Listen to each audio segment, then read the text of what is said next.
Pada hari Minggu, tanggal 7 Agustus 2022, di Keuskupan Agung Merauke akan dirayakan secara meriah penerimaan Pallium oleh Keuskupan Agung Merauke, Monsinyur Petrus Canisius Mandagi, MSc. Perayaan penerimaan Pallium ini merupakan perayaan yang pertama dalam sejarah berdirinya gereja lokal Keuskupan Agung Merauke. Tentu ada alasannya. Namun sebelum saya menguraikan secara garis besar mengenai alasan kenapa ini menjadi perayaan yang pertama secara historis, kita perlu mengerti dulu Pallium itu apa. Pallium itu adalah disederhanakan dalam bahasa Indonesia semacam selempang kecil yang dilingkarkan di leher yang biasa dikenakan oleh paus, dan selempang itu terbuat dari bulu domba dengan dua juntai.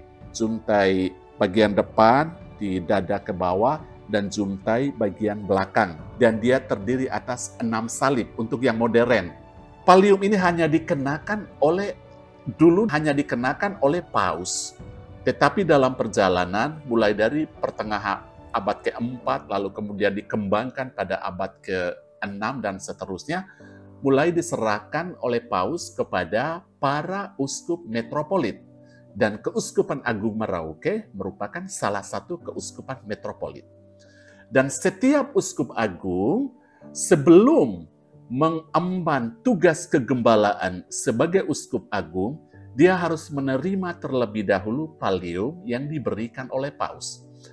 Dan makna dari Pallium itu sendiri, baik secara spiritual, secara kanonis, maupun secara liturgis adalah yang pertama, karena dia terbuat dari bulu domba dan dilingkarkan di leher, itu menjadi simbol bahwa kegembalaan seorang uskup metropolit itu tidak lain adalah momentum untuk menghadirkan diri sebagai gembala yang baik, yang di lehernya atau di pundaknya ada domba-domba yang lemah, yang tersesat, yang kecil, yang menderita, yang harus menjadi prioritas dalam pelayanan.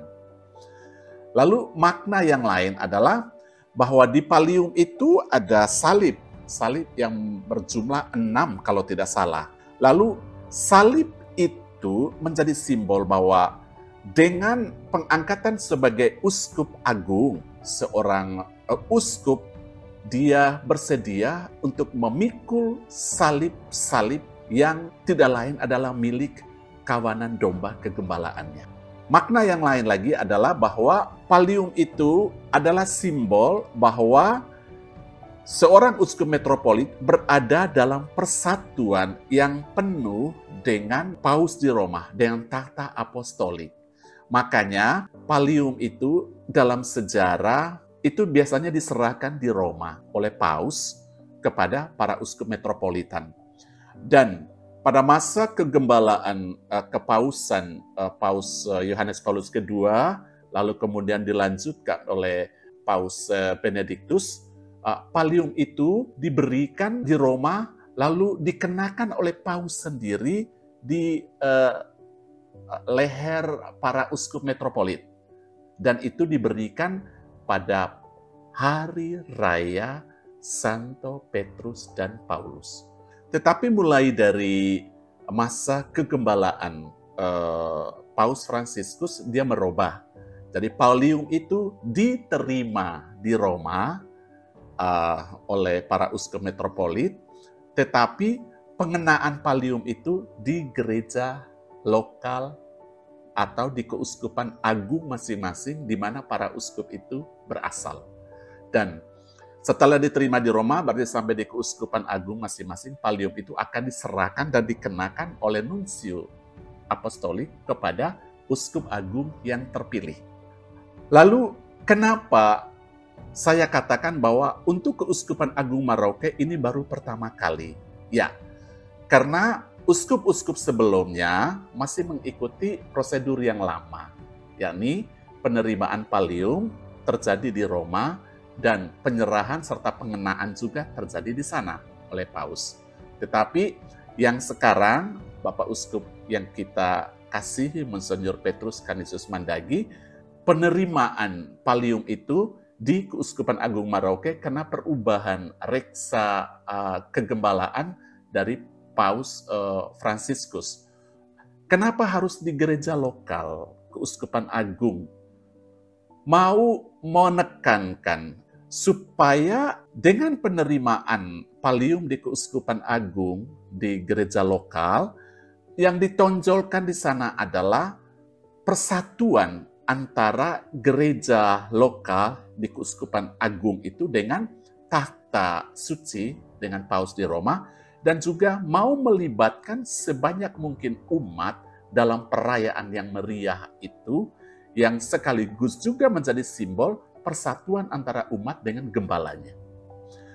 Lalu pallium yang diterima oleh Uskup Agung itu menjadi simbol kepenuhan kegembalaannya di gereja lokal.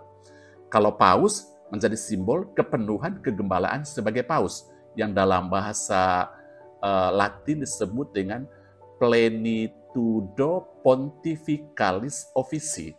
Ya, seorang Paus menerima itu. Sementara seorang Uskup Agung menerima pallium itu juga menjadi simbol kepenuhan kegembalaannya sebagai Uskup Agung di sebuah gereja lokal dengan status metropolit. Dan itu diatur di dalam Kitab Hukum Kanonik 1983, Kanon 437. Di kanon diatur bahwa seorang Uskup Agung sebelum menerima pallium, dia belum bisa menjalankan tugas sebagai seorang uskup. Ya, karena itu adalah tanda kepenuhan jabatan dan kewenangannya sebagai seorang Uskup Agung. Dan apakah pallium yang diterima itu dikenakan di sembarang tempat? Tidak. Pallium yang diterima oleh Uskup Agung, dalam konteks ini Keuskupan Agung Merauke, hanya akan dikenakan oleh Bapak Uskup Agung Merauke dalam setiap perayaan di wilayah Keuskupan Agungnya. Jadi, boleh di Keuskupan Agung Merauke, boleh di Keuskupan Suffragan yang menjadi bagian dari Provinsi Gerejawi Papua, di mana Bapak Uskup Agung sebagai yang mengkoordinir seluruh reksa pastoral yang ada di Provinsi Gerejawi dengan tanggung jawabnya, dengan perannya sebagaimana diatur dalam Kitab Hukum Kanonik.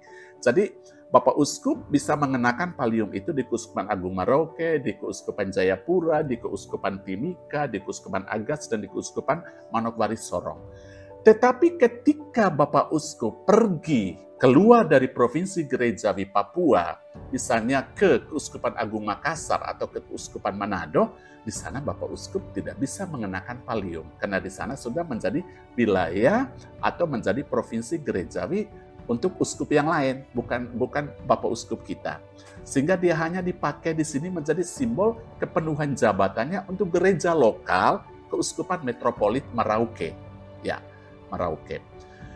Dan pallium itu diberikan kepada Uskup Agung, entah itu ketika dia baru pertama kali diangkat sebagai uskup, maupun dia sudah uskup lalu dipilih menjadi Uskup Agung. Misalnya untuk Keuskupan Agung Merauke, Monsinyor Mandagi sebelum diangkat menjadi uskup Keuskupan Agung Merauke, sebelumnya adalah uskup dari Keuskupan Amboina.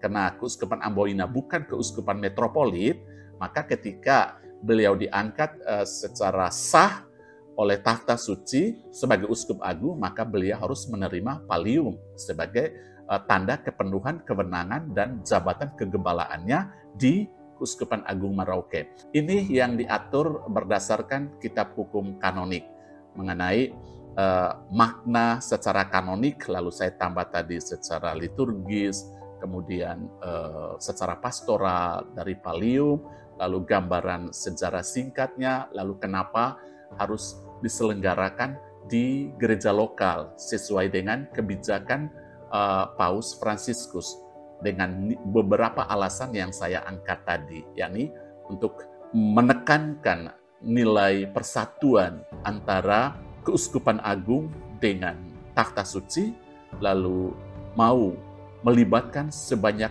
mungkin umat di Keuskupan Agung sebagai tanda persatuan juga dengan sang gembala utama di gereja lokal tersebut, dan juga mau menunjukkan kepada umat kepenuhan, kepemimpinan, dan kegembalaan sebagai seorang uskup agung.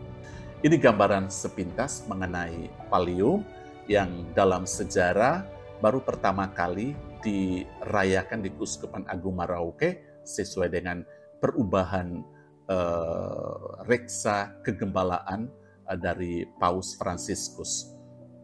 Kalau tidak salah itu mulai dari tahun 2015 dia mengalami perubahan. Sebelumnya harus menerima dan dikenakan, diserahkan semuanya di Roma.